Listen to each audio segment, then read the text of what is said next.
Ya, setelah terjadi letusan Gunung Agung beberapa waktu lalu, relawan bersama warga kembali membangun tenda-tenda darurat. Salah satunya terlihat di kantor Balai Pertanian Desa Rendang, Karangasem. Palang Merah Indonesia bersama relawan dan warga membangun shelter atau tenda darurat di kantor Balai Pertanian Desa Rendang, Karangasem.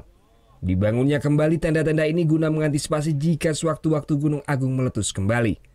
Sebanyak 35 tenda darurat dibangun di mana setiap tenda dapat menampung satu kepala keluarga. Nantinya tenda-tenda ini akan ditempati oleh puluhan kepala keluarga dari Banjar Kesimpar, Desa Besaki yang berada dalam zona merah 6 km. Kalau yang hari ini sebagian besar yang sudah memang mengungsi dari KRB 3, cuman informasi terakhir dari Pak Koordinator bahwasanya ada tambahan lagi setelah kemarin terjadi erupsi. Warga pun menyambut baik dibangunnya kembali tenda-tenda darurat tersebut.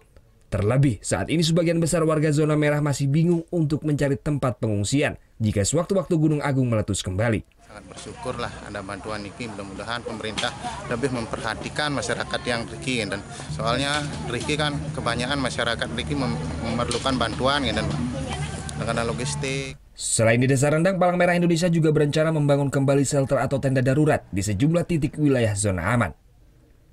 Tim Liputan melaporkan untuk NET.